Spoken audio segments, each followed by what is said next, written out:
Little Miss Sunshine is a beautiful movie. It was released in 2006 and features an amazing cast of well-written characters. Today, we're diving deeper to figure out what makes these characters so great, all while incorporating the spiritual teachings of Eckhart Tolle.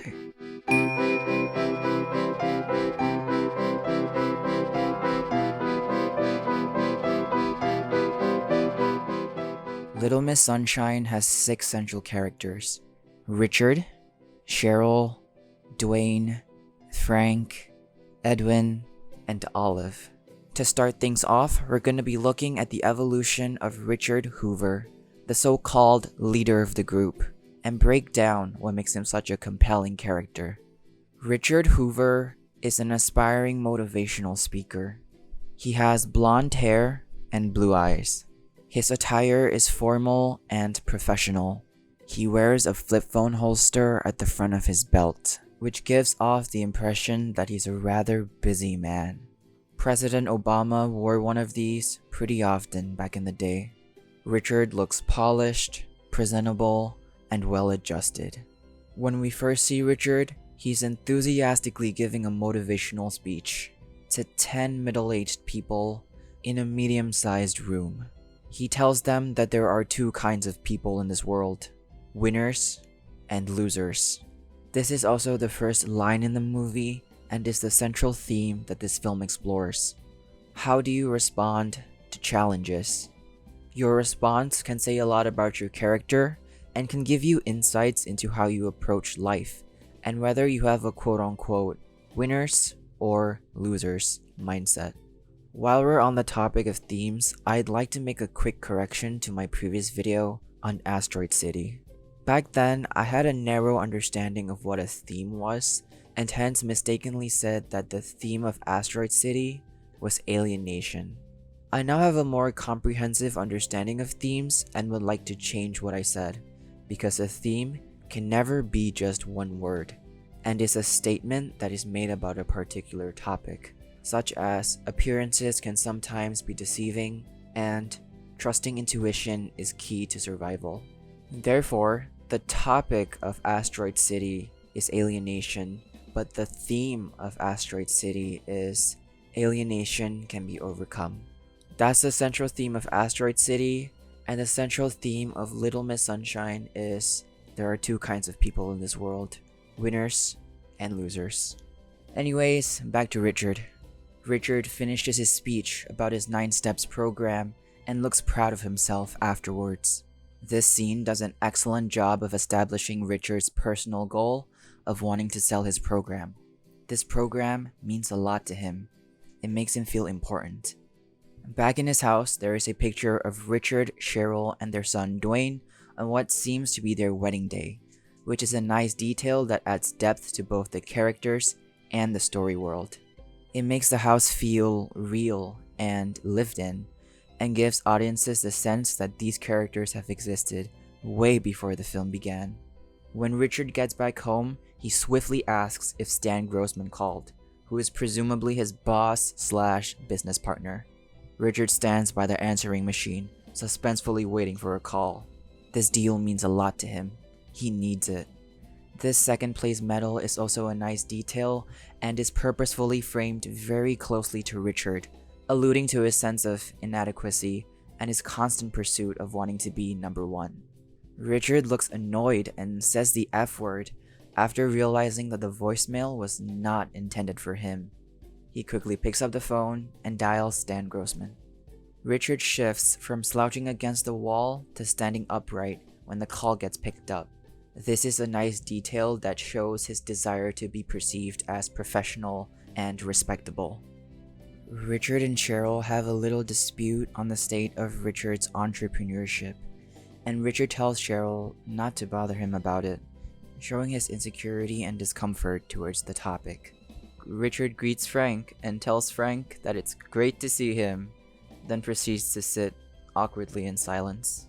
This implies that these 2 don't get along very well and are not comfortable with one another, probably due to their contrasting personalities. Richard is an egotistical and ambitious go-getter, while Frank is a humble and jaded man. More on that later.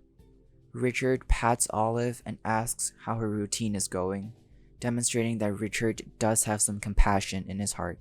Richard has tension with his father Edwin and doesn't like it when he says inappropriate things. He does, however, admire his son Dwayne for not speaking for 9 months, as it shows tremendous discipline. He then ruins this wholesome moment by mentioning his 9 steps program once again. When Frank begins to tell Olive about his suicide attempt, Richard interrupts him and tells Olive that Frank is sick in the head. On one hand, this shows that Richard is protective of Olive and doesn't want her to hear certain things. On the other hand, this shows that Richard is very willing to undermine others and lacks regard for other people. Richard proceeds to curiously ask Frank who the #1 proof scholar in the US is, demonstrating again his obsession with being #1. Richard then undermines Frank and tells Olive that Frank gave up on himself and that winners never give up, basically suggesting that Frank is a loser. Richard checks his phone to see if Stan called him back, demonstrating his desperation to close this deal. Richard claims that he doesn't believe in luck and that it's all about willing yourself to win and wanting it more than anyone else. This implies that Richard is harsh and unforgiving to those he considers flawed, which is literally everyone. This includes himself and explains why his book deal is so important to him. If he doesn't get it, his worst fear of becoming a loser will come true. This bulletin board next to Richard is decorated with pictures of him as a child, as well as 2 medals, one for 2nd place and one for 3rd place. This emphasizes the fact that Richard has never known what it's like to be first, and is constantly chasing that high because he believes it'll fulfill him as a person. When Cheryl proposes that they take Olive to the beauty pageant competition, Richard strongly opposes, saying that he doesn't want to deplete their funds, suggesting that they're not doing well financially. We'll see Richard and Cheryl arguing a lot about money throughout the film. Richard argues that they can't afford a flight and should drive their Volkswagen van instead, and after more arguing, Richard finally agrees to accompany them for the trip and drive the van. Richard drives the van for the entire journey. You could say he's the captain of the van, which emphasizes his controlling and domineering character. While in the van, Richard tells Edwin once again to stop saying inappropriate things, but Edwin doesn't budge. Both Richard and Edwin have a lot of ego, which makes sense considering their father and son, and it leads to a lot of friction between them, which is sad but also entertaining to watch. For example, Edwin calls Richard Mr. Happy at some point, which is just his way of mocking Richard's overly positive and pretentious attitude. At the diner, they clash once more as Richard criticizes Edwin's meal of choice, suggesting that it's unhealthy and that he's gonna end up killing himself. This emphasizes the tension between the two characters and also emphasizes Richard's critical personality. We see this again when Richard tells Olive not to apologize as it's a sign of weakness. This highlights how he looks down on people who have flaws and weaknesses, maybe because when he sees the weaknesses and flaws of others, he's reminded of his own failings. Richard checks his flip phone again, hoping that Stan called him, but to no avail. Richard stands outside the diner and calls Stan again, but still, no luck. This constant checking of his phone perfectly encapsulates Richard's anxiety. When they're back on the road, Richard tells the story of how he pitched his 9 steps program to Stan Grossman and how he was extremely impressed by Richard. Frank responds sarcastically to his story, to which Richard replies by saying that sarcasm is the refuge of losers, implying that Richard is a winner and Frank is a loser. This emphasizes Richard's ego, as well as the fact that most people are annoyed by Richard. Suddenly, to Richard's luck, he gets a call from Stan, but has a hard time hearing him. He quickly pulls the van over and calls him back, inquiring him about the book deal. A dejected expression falls on his face when he learns that the book deal is, in fact, not going through. However, Richard doesn't give up and pushes Stan to try to sell it again. Richard and Cheryl argue about the deal not going through, even though Richard promised that it would. This highlights the strange relationship between Richard and Cheryl. At this point, Richard is super frustrated and drives the van begrudgingly. Edwin then slowly comes up to the front and reassures Richard that he is still proud of him, saying that even though the deal didn't work out, that he was brave and took a big risk that most people wouldn't dare to take. Richard half-heartedly acknowledges Edwin's compliment and thanks him. It's worth noting that as the film progresses, Richard's shirt becomes more disheveled and unkempt, indicating that he's becoming more unhinged and stressed out. Following a heated argument with Cheryl, Richard spontaneously gets up and declares that he's going to fix the situation, demonstrating his tenacity. Even when the van won't start, Richard doesn't give up and instead acquires himself a bike. He drives all the way to Stan Grossman's suite and confronts him about the failed deal, telling him that he shouldn't give up and that they should keep trying despite the setback. Stan reveals that it's not the program that won't sell, but Richard himself, and that no one has heard of him or cares. Stan decides he's not going to push the deal anymore, so Richard decides to cancel their partnership and move forward on his own. This is a great showcase of Richard's tenacious character. Even when everyone tells him no, he still finds a way to have faith and move forward. Even if nobody cares about him or his program, winners don't give up, and so Richard drives back to the motel as determined as ever to realize his dreams. And then, his father dies.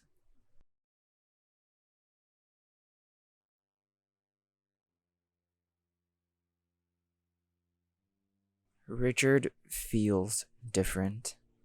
He looks broken and lost.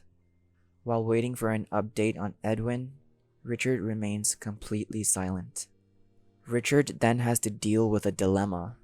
He has to find a way to both bury Edwin's body and make it to the Little Miss Sunshine pageant on time. His solution? Bring the body with them. Not only is it smart, it's also selfless. Richard made a wise and selfless decision, demonstrating his evolution as a character.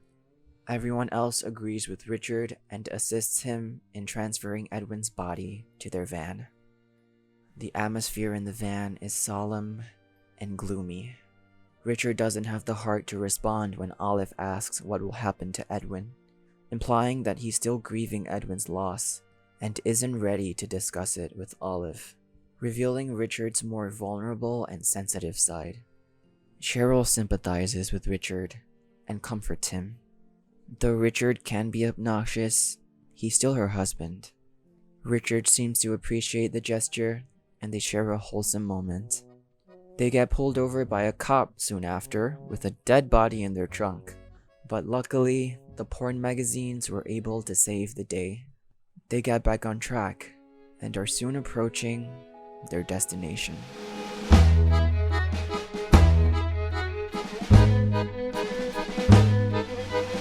The hotel is in sight, and there's only a few minutes left before registration closes, but they're having complications navigating there.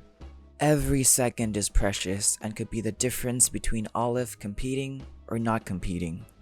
So, he runs over a chain railing and drives towards the hotel like a madman. And by God's grace, they finally arrive.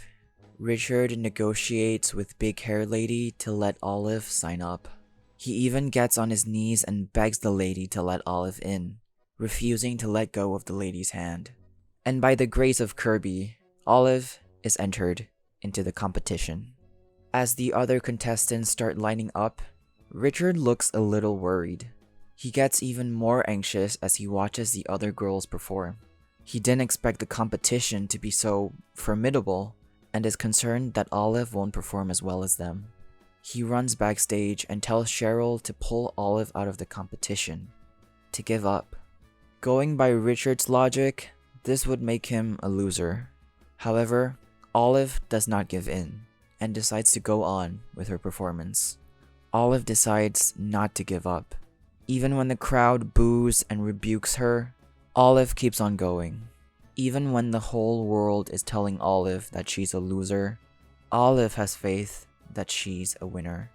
This strikes a chord with Richard, and he stands up to cheer Olive on, because through Olive, he was reminded that winners don't give up. He goes up on stage and joins in on the dancing. Richard learns that a person's successes and failures do not define who they are. Nobody is perfect, and no one can always win. You will be very disappointed if you expect perfection and demand an easy life where you get everything you want. Whatever you fight, you strengthen, and whatever you resist persists. You cannot be a perfect human being on the level of form. There's always certain things that you're good at, other things you're not good at. At the deepest level of who you are, there is perfection already. You can only have empathy to the degree to which you are in touch with the deeper levels of who you are. If you live exclusively through a mental sense of self, then you cannot have empathy because you're completely out of touch with who you are and the essence of your being. By recognizing your own essence, you recognize the essence of the other. Compassion is a wonderful thing. It's a sign that you, as a human being, have already evolved beyond complete identification with form. Richard and his family walk back to the van. He opens up the trunk and takes a moment of silence to gaze at Edwin's sheet, before rolling it up and telling Olive how proud her grandpa would have been of her. Richard leads the group for the final time, signaling everyone to hop on. He runs over the boom barrier with a smile on his face and drives off with his family towards the sunset. Richard says something profound at the beginning of the film. At the very core of your being is a winner waiting to be awakened and unleashed upon the world. This is an incredible statement that fits with the spiritual ideology of going deeper into the body to connect with the very core of our being, which is consciousness. This realization lessens our reliance on external forces to make us happy and secure. We can then pursue goals with the realization that what matters most is our inner state of being, and not anything external, which is what Richard evolves towards throughout the movie, and is what Olive already knew from the very beginning. We could say that Olive was Richard's spiritual teacher and taught him to let go of externals. But of course, we can't talk about Richard without mentioning his wife, Cheryl, the yin to his yang. Cheryl Hoover is pragmatic, caring, and the breadwinner of the family. Cheryl sports a chopped bob and wears predominantly feminine and neat clothing. Through her usage of jewelry, we can also infer that Cheryl isn't afraid to express herself. When we first see Cheryl, she's smoking in her car and arguing with Richard on the phone. This foreshadows Cheryl's habitual smoking and the tension between her and Richard. Cheryl lies to Richard, stating that she's not smoking, and throws her cigarette out the window. She then spitefully ends her call with Richard. We can deduce that smoking is a coping mechanism for Cheryl, and that she felt stressed out after learning that her brother, Frank, tried to kill himself and rushed to the hospital to retrieve him. At the hospital, we get a hint that Cheryl isn't doing well financially through her brief comment about her insurance. Nevertheless, Cheryl has more important things on her mind and embraces Frank, telling him she's so glad he's still here. We get to see more of Cheryl's thoughtful and compassionate nature when she asks Frank if he wants to talk on the way home and respects his wish when he says no. Cheryl even helps Frank carry his luggage from the hospital. Cheryl guides Frank to his room and tries her best to make him feel comfortable. She kisses Frank on the head and starts preparing dinner for the whole family. Cheryl checks up on Dwayne, Olive, Edwin, and Richard as she prepares her salad. This shows that Cheryl is rather social and caring. However, this could also be a representation that Cheryl is overly caring and can come across as annoying and naggy at times. It also showcases how Cheryl creates stress for herself by caring too much. And then there's Richard, the yang to her yin, who's self-centered and doesn't care about anyone. Their contrasting personalities frequently clash. However, it's important to note that Cheryl is not a pushover. She can be very assertive when she wants to be, and isn't scared to lash out at others, especially Richard. So while she is mostly yin, she can be yang when necessary. And because of that, Cheryl is probably the most stable and balanced character in the movie.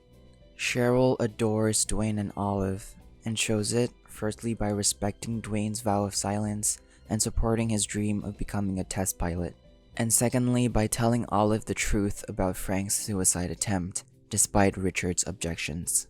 Cheryl also wants to help Olive enter the Little Miss Sunshine beauty pageant, but Richard opposes her again, saying that they can't afford it. They have a heated argument, which eventually ends with Richard agreeing to drive them to the pageant. Cheryl also shows love to Edwin by defending him when Richard criticized his meal choice, stating that it's Edwin's life and he can do whatever he wants with it, for which Edwin thanks Cheryl for her open-mindedness. Cheryl covers her face when Richard rants about ice cream and how it'll make Olive fat, demonstrating how annoyed she is with Richard.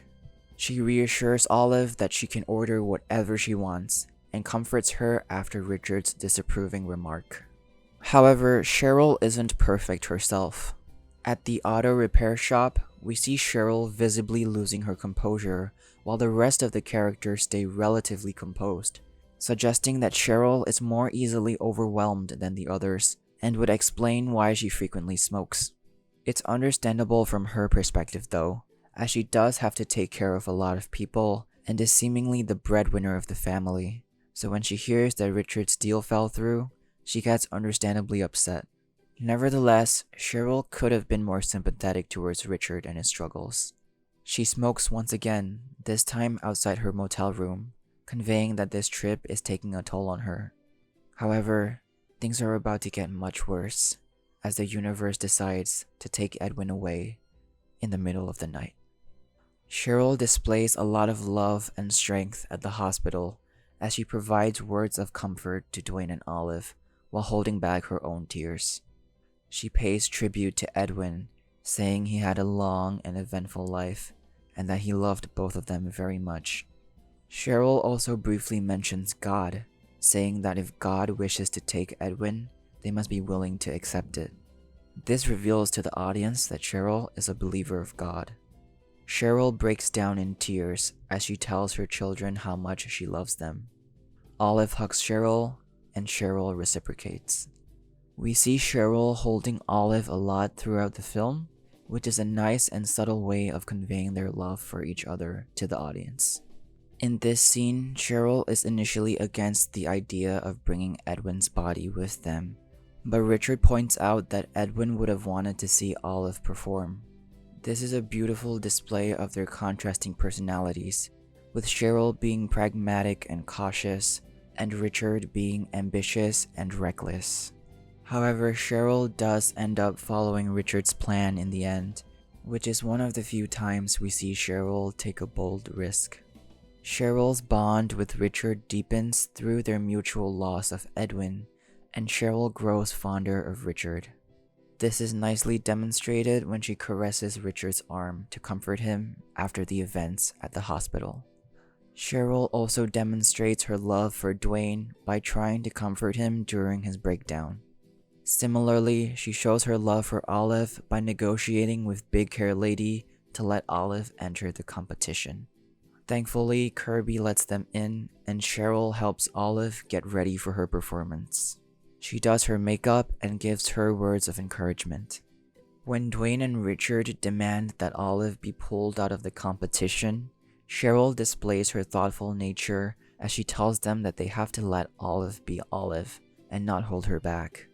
Mere moments before her performance, Cheryl tells Olive that they're proud of her no matter what happens. Cheryl wishes Olive good luck and cheers her on during her performance. When the performance turns to chaos and everyone starts rushing to the stage, Cheryl stays further away and remains passive, indicating that she's still very pragmatic and cautious and prefers to play things safe. That is, until she sees Richard dancing. Cheryl lets out a surprised laugh when she sees Dwayne, Frank, and Richard all dancing on stage with Olive, to which she responds by joining in on the fun, dancing without a care in the world. Her cautious mind was momentarily tamed, and she didn't even need the help of a cigarette. After the performance, Cheryl tells Olive that she did great and gives her a big kiss on the head. Cheryl helps push the van as usual and laughs unapologetically as Richard rams over the boom barrier. Cheryl evolves from someone who's constantly worried about everything to someone who embraces the unknown and takes risks. She worries less, plays it less conventionally, and lives more in the present moment. Cheryl's connection to Richard deepens throughout the journey, demonstrating to her that despite Richard's flaws, Richard is still Richard, her husband, her partner, the man she loves and married, and none of his flaws can ever be linked to the essence of who he truly is. Richard is not defined by his failures, but in order to recognize that in him, Cheryl had to recognize it in herself first. No experience is who you are, no thought is who you really are, no emotion is who you really are.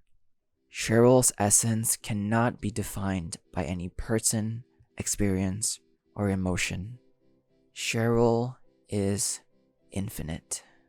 Everyone is, including Dwayne Hoover. Are you allowed to be here? Just tell me where the dressing rooms are. Dwayne is 15 years old and aspires to be a test pilot.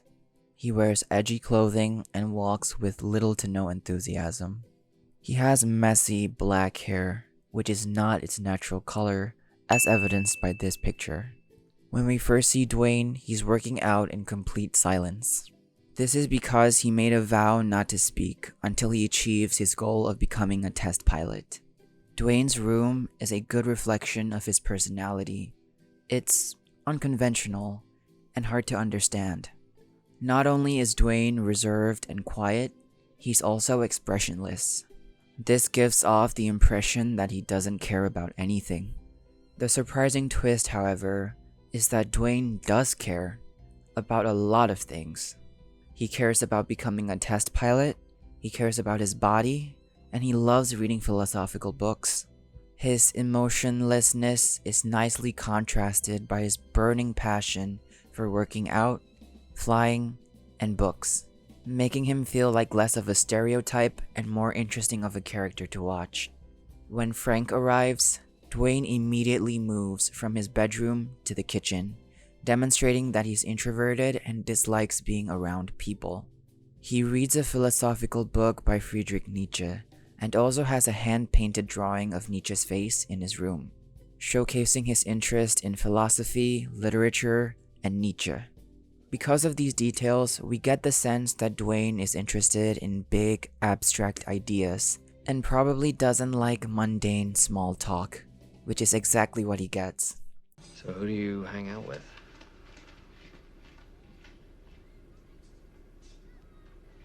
Dwayne admits that he doesn't socialize because he despises everyone, including his family, implying that he's antisocial and sees the worst in people, including himself.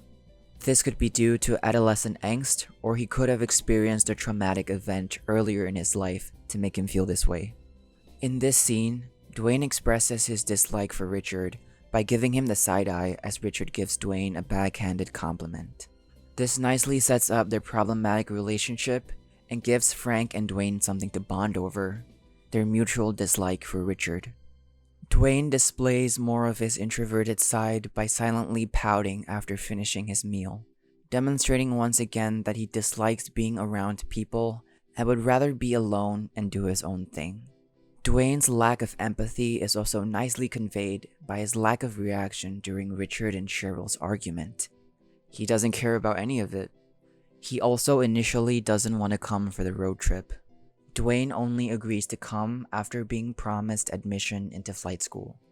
This is a great illustration of Dwayne's pessimism. However, Dwayne does have some level of concern for the things and people around him, which is nicely illustrated in this scene where he tells Frank not to kill himself. It's a moment of openness and vulnerability. and then he goes back to being pessimistic. Dwayne apathetically stares out the window for most of the trip, and from his conversation with Edwin, we learn that he's never been in a relationship, probably because he doesn't trust other people.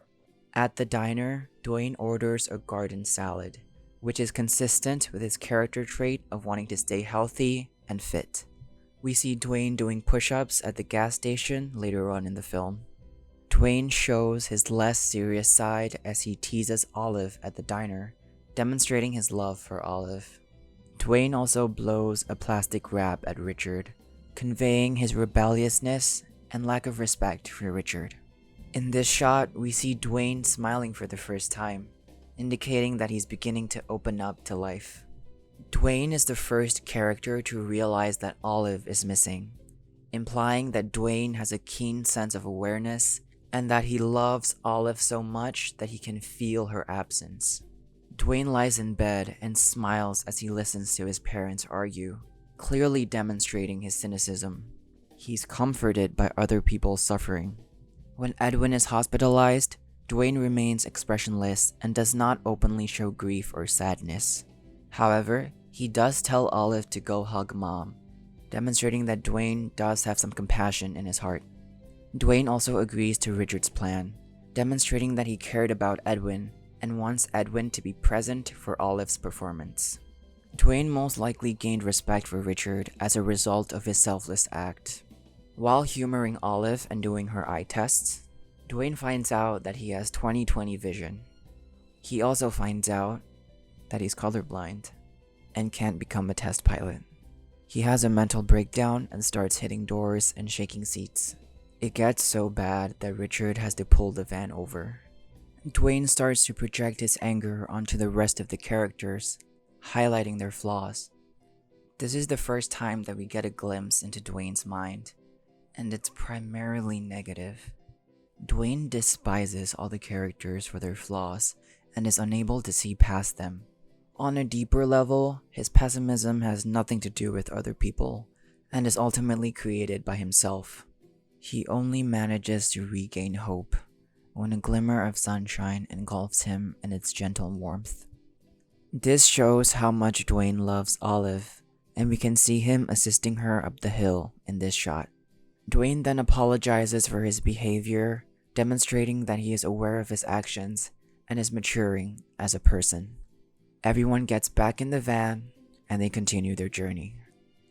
Dwayne is lost at this point, having just had his dream crushed, so seeing him look dejected in the van and at the beauty pageant is fitting. He sits lifelessly in a chair before asking Frank to get out of there with him. This is a touching moment and shows that Dwayne has formed a bond with Frank.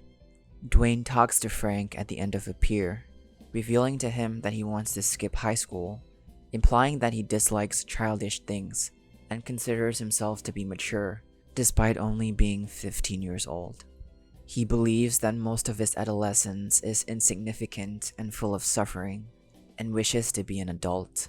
Frank shares with Dwayne that suffering is essential to one's growth and is a necessary part of life. This is in line with what the Buddha said. I teach only suffering and the end of suffering. Only by going through suffering can we transcend it. After all, it's easier for one to awaken in hell than in paradise.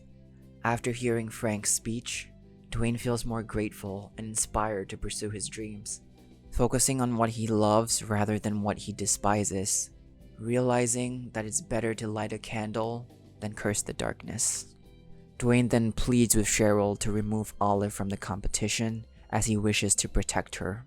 Dwayne doubts Olive can win the competition, and in his eyes, she doesn't have to.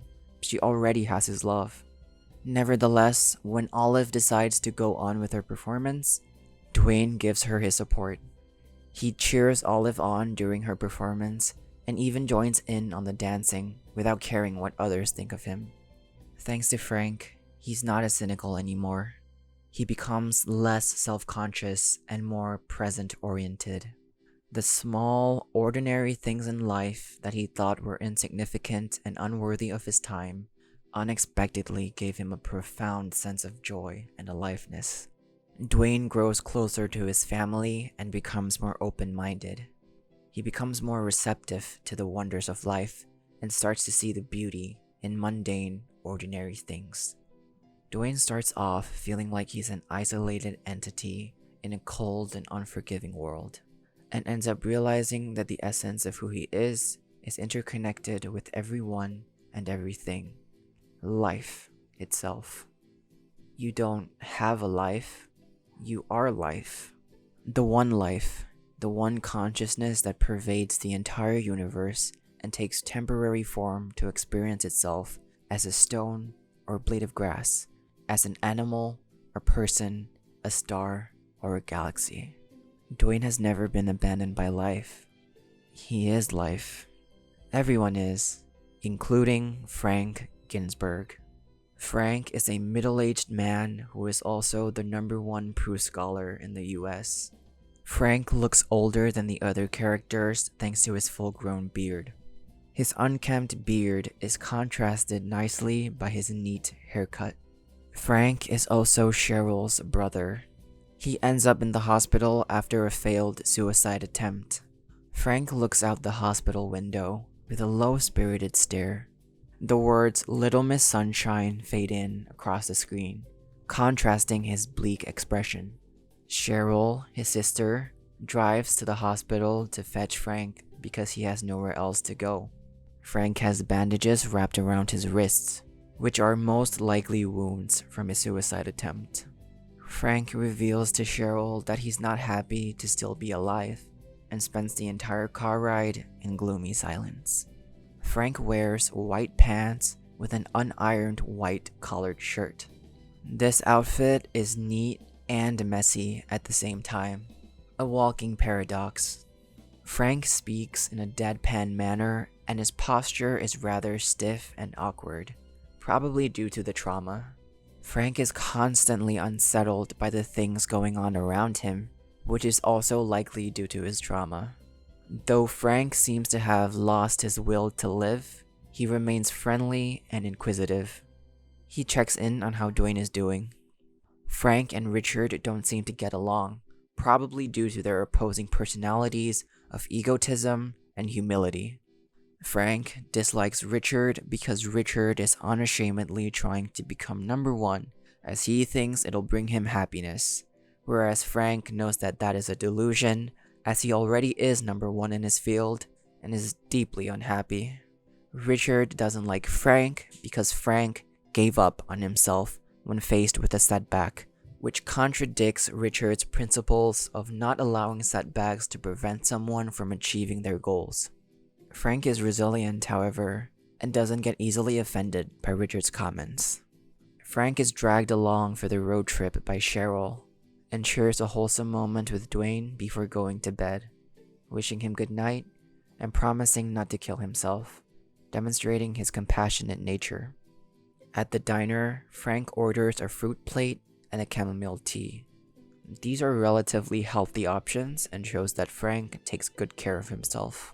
Frank then glares at Richard after he tells Olive that apologizing is a sign of weakness. Frank is very much irritated by Richard's inhumanity. Frank displays his wisdom and knowledge when he openly shares the origin of the term a la mode with Olive. At the gas station, Frank does a thoughtful deed by offering to buy something for Edwin. While inside the store, Frank unfortunately runs into the man that he likes, and they have an awkward conversation. Frank lies to him in order to appear more sane and normal, and he even hides from Larry Sugarman. This illustrates that Frank has not let go of his past and is still haunted by it. Frank shows his thoughtfulness once again when he turns on the TV so that Dwayne doesn't have to hear his parents arguing in the next room. Frank is sentimental as well. He keeps a photo of him and his crush in his wallet. However, the very thing that brings him immense joy is also the thing that torments him and prevents him from fully experiencing life. Frank puts the picture back into his wallet, perhaps symbolizing that he's moved on. Frank and Richard's relationship evolves when Frank goes along with Richard's plan to take Edwin's body with them. This is perhaps the first time Frank ever felt respect for Richard, because he was so compassionate and selfless. Frank has a wholesome conversation with Olive about heaven, demonstrating that Frank is easy to talk to and that people enjoy talking to Frank. Frank demonstrates his knowledge once more when he tells Dwayne that colorblind people aren't allowed to fly planes, which, by the way, doesn't seem to be true at the time of recording, so I'm not sure if they made that up or if the laws changed over the years. But regardless, when Dwayne has his mental breakdown, Frank tries to console him and urges Richard to pull over. Frank has a strong connection with Dwayne as they are both introverted and reclusive, so it was heartwarming to see him do his best to comfort Dwayne in his time of need. Frank even volunteers to stay with Dwayne on the side of the road, demonstrating his selflessness and concern for Dwayne. In this scene, while everyone is screaming about how Richard went the wrong way, Frank is the only one who points out something useful that Richard could actually use, which helps them get back on track to the beauty pageant. If it weren't for him, they very well might not have made it in time for the competition. When they finally arrive outside the beauty pageant, Frank is the first one to hop out and sprint all the way to the registration area, demonstrating his affection for Olive. He helps Olive register, then follows Dwayne to the pier where they have a wholesome talk about suffering and how it helps us grow and evolve as human beings. We also see Frank reading newspapers on multiple occasions, which highlights his mature personality and is also a good piece of characterization. Frank shows his love for Olive by fully supporting her during her performance, even going so far as to threaten to kill anyone who leaves during her performance. Frank is also the first one to stand up and cheer Olive on, demonstrating his good nature and affection for Olive. On a deeper level, this demonstrates that Frank understands how awful it is to be an outcast, and thus understands the importance of supporting others during their hardships. Frank thus joins in on the goofy dancing with no hesitation, demonstrating his egolessness and ability to live in the present moment, letting go of all his worries and simply enjoying life for what it is. Frank shares a beautiful insight right after hearing that Olive will not be allowed to compete in any future beauty pageants, I think we can live with that. which is essentially what this film is about: learning to live with your failures and understanding that failing is a valuable and intrinsic part of life, because through failure comes immense growth. Neither failure nor success has the power to change your inner state of being. Through this journey, Frank learns to open up to life after having given up on it, and evolves into a stronger and more enlightened version of himself. This next section is dedicated to Ellen Arkin, the actor who played Edwin Hoover. Edwin is Richard's father. He's a seemingly crude and bitter old man, but underneath his rough exterior is a well-meaning and compassionate person. Edwin wears a leather biker vest over a Hawaiian shirt. He also sports a silver necklace around his neck. His vest is disproportionate to his torso, and all these details point to the fact that Edwin is daring and radical. When we first see Edwin, he's snorting heroin from a rolled-up dollar bill in the bathroom. Edwin seems to be Olive's coach. He's the one who showed her the moves. From this, we can infer that Edwin is a loving and compassionate person, which contrasts with his rough and menacing exterior. This also shows that Olive regards Edwin as trustworthy and reliable. Edwin curses in front of his family about having to eat chicken again, demonstrating his bold and opinionated nature, resulting in him coming across as ungrateful and inconsiderate at times. Edwin constantly brings up Sunset Manor and how much he'd rather be there than here, once again demonstrating his ungratefulness. We learn that Edwin got kicked out of Sunset Manor, probably due to his inappropriate and crass behavior. He also unashamedly blows his nose at the dinner table and appears unconcerned about Frank's suicide attempt story. The one thing he seems to care about is Olive. He coached her for her performance and even demanded that he come along for the road trip, demonstrating just how much he loves Olive. While on the road, we get some early signs that Edwin isn't feeling too well. He says he's so tired that if some girl came up to me, begged me to I couldn't do it. This line of dialogue is a good reflection of Edwin's crude personality, and also foreshadows his death later on in the film. Edwin shows more of his inconsiderate side when he forgets Dwayne's name and gives him some rather inappropriate advice. A lot of women, Dwayne. While Edwin can be crass, it's hard to deny that he's entertaining to watch. Edwin and Richard frequently clash as they both have loud and obnoxious personalities. For example, Edwin mentions that he preferred to be at Sunset Manor rather than with Richard. Then, at the diner, Richard criticizes Edwin's order, which was a lumberjack with coffee and extra bacon. This is a good reflection of his masculine and domineering energy. It also shows that he couldn't care less about his health. Edwin also defends Olive's decision to have ice cream when Richard criticizes her, and stays by Olive's side at the auto repair shop while they wait for an update on their van, conveying to the audience that he loves Olive with all his heart. He entertains her in the van and even shares a room with her at the motel, at her request. This shows that their love goes both ways. However, it's not just Olive who Edwin shows care for. Edwin also expresses sympathy for Richard after his deal falls through, reassuring Richard that he is still proud of him and that he's an amazing person. Edwin caresses Richard's shoulder and holds his hand firmly. Though Edwin can be quite disrespectful, he does occasionally share pearls of wisdom with the other characters. I'd like to believe that this is Edwin's true nature, and that his grumpy, cynical persona is just a mask he wears to hide his frustration and pain. When Edwin's blunt and crude delivery is removed, the things he says are rather profound and touching. We see Edwin's true nature once again when he reassures Olive that she's going to give a great performance and that she's the most beautiful girl in the whole world, and reassures her that she's not a loser. We can tell them all to go to hell. And he never woke up again. Though Edwin was gone physically, his memory lived on through the rest of the characters. Cheryl tells Dwayne and Olive that Edwin loved them very much, and Richard breaks the law to ensure that Edwin gets to see Olive perform. Olive then dedicates her performance to Edwin, and everyone joins in on her tribute. The body is going to dissolve. That's fine. There is no death, only life. Life has no opposite. Death is not the opposite of life. Death is the opposite of birth. After the performance, they all share a moment of silence in memory of Edwin before deciding that it's finally time to let go of their grief and focus on the sunshine instead. And something tells me that's exactly what Edwin would have wanted. So, let's pay tribute to Edwin by focusing on Little Miss Sunshine herself, Olive Hoover.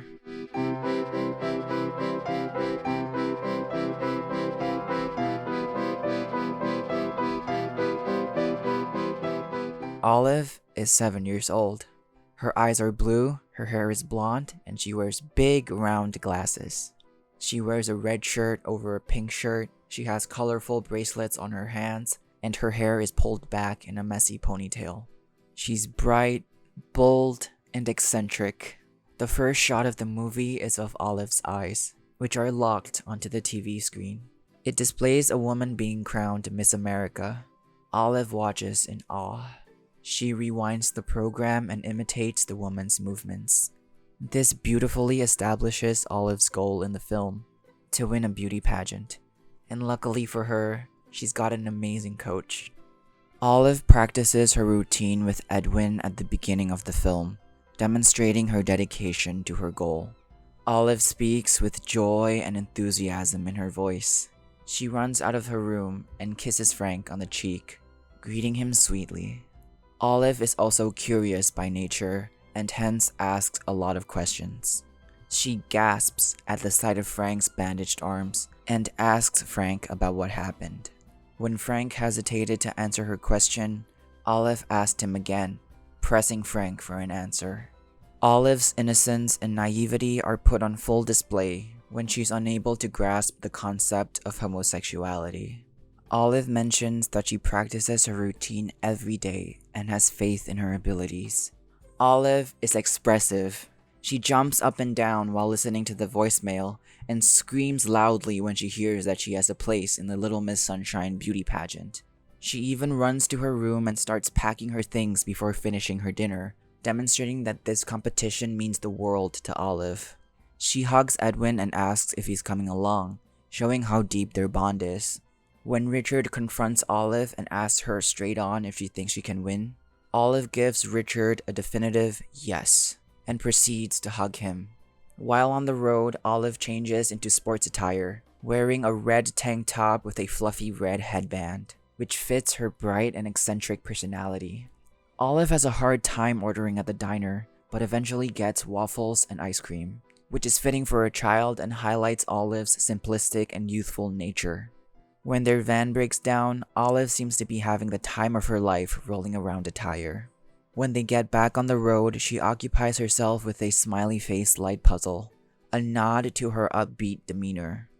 We see Olive bonding with Edwin yet again, laughing at his silly antics. She seems to be the only one who finds Edwin funny. At the gas station, Olive goes off on her own to practice her routine, demonstrating her dedication to the competition yet again. When she's accidentally left at the gas station, she patiently waits for her family to return, and her face lights up when she sees them again, showcasing that Olive is quite mature for her age and doesn't hold grudges against people. Olive shows her love for Edwin yet again when she requests to share a room with him at the motel. They practice their growling together before getting ready for bed. Olive shares a moment of vulnerability with Edwin and tells him that she's nervous about her upcoming performance. She asks Edwin if she's pretty, implying that she has self-esteem issues. Edwin reassures her that she's the most beautiful girl in the world and that she's got nothing to worry about. Edwin wishes her good night and tells her he loves her, before passing away in the middle of the night. Olive doesn't realize he's dead though. Instead, she just believes that Grandpa won't wake up. displaying her naivety and innocence. Olive walks around the waiting room and grabs flyers while the rest are anxiously waiting for an update on Edwin. She asks everyone if they want to take an eye test. Even in a gloomy situation, Olive is able to remain upbeat. That is, until she learns that Edwin is officially dead, to which she responds by crying. Her grandpa is dead. Olive refuses to give up on her grandpa though, and goes along with Richard's plan to take Edwin's body with them, as she too would like to honor Edwin's wish of wanting to see her perform. Olive is also the reason Dwayne found out he's colorblind, and she comforts him when he has his emotional breakdown. When she arrives backstage at the beauty pageant, her upbeat and confident demeanor begins to shift. After seeing the rest of the contestants, Olive isn't sure of herself anymore. She is very obviously uncomfortable on stage and has also become self-conscious of her body. She becomes quiet and expressionless. Cheryl then offers Olive a chance to back down and walk away from all of it, but to everyone's surprise, Olive chooses to go on with her performance. She proudly wears a chaotic outfit on stage and lets the audience know that she's dedicating her performance to her grandpa. With that, her nerves seem to dissipate, and she begins dancing wildly to Super Freak. She rips off her pants and her shirt, she thrusts the air, spins on stage, crawls and growls on the floor, and continues on with her performance despite the numerous interruptions. Her unwavering and carefree spirit inspires her family to join her on stage and dance like no one's watching. Love is not necessarily an active thing. Love often is in the allowing. Embrace everything. Embrace the loud noise.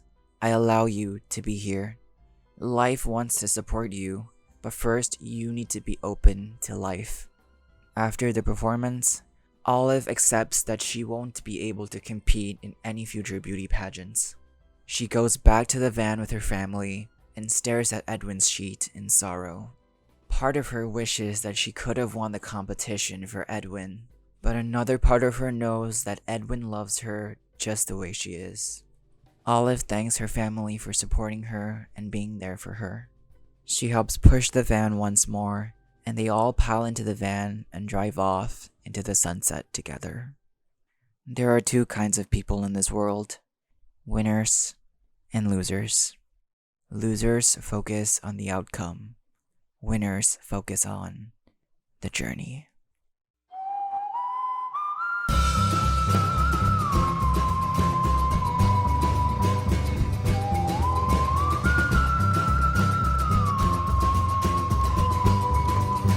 There just was nothing. Cloud your head and push your buttons. And watch how they just disappear. When we're far away from here. And everybody knows where this is heading. Forgive me for forgetting. Oh, it's irrevocably combined. Star-crossed soul slow dancing, retreating and advancing across the sky into the end of time.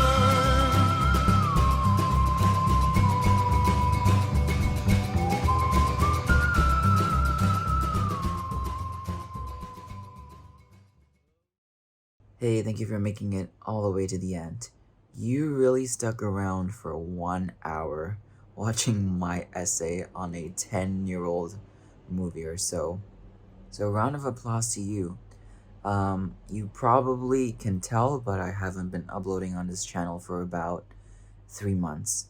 Almost 4, actually. 2 more days and it would have been 4 months since I last uploaded. But it was for a good reason. I was, working on this video. As you can tell, it's a lot longer than usual. But, I always like to constantly challenge myself and, try out different formats and just, try to make something different. And this video is definitely different. It's a lot more meaningful in my opinion because, as you saw at the start, this is a tribute to Alan Arkin, who played, he's the actor who played Edwin Hoover in this movie. He passed away in like June or July, I think, 4 months ago. And now it's October, which is crazy to think about. July, I think June or July was when I actually started like writing this video. And now it's 4 months later and I'm finally uploading it. But yeah, not only is it meaningful because it's a tribute to him, but it's also because this video is the reason, this video is the way that I found out about spirituality and Eckhart Tolle. And because of that, spirituality has become a huge part of my life. And I can confidently say that I am a spiritual seeker. And just in general, I am spiritual now. And you will see there's going to be a huge shift in focus. The last 3 videos have been very psychology focused. But from now, moving forward, I feel like there's going to be a lot more spiritual concepts that are discussed in my videos. Not to say that psychology is out of the picture completely, but it's just not really what I'm super interested in anymore. I feel like spirituality really is a huge part of my life now. So much so, in fact, that I've actually made a new channel. It's going to be all about spirituality and maybe a little bit also about just like my personal life. So maybe like a vlog here and there. But yeah, I've already made it, but there's no content yet. I'm planning on making like a video for that a channel soon. You can find the link to that channel in the description box below. And subscribe if you're interested in spirituality, and let's go on this spiritual adventure together. But in the meantime, stick around on this channel as we go from one group of lovable misfits to another group of lovable misfits to find out if there really can be honor among thieves.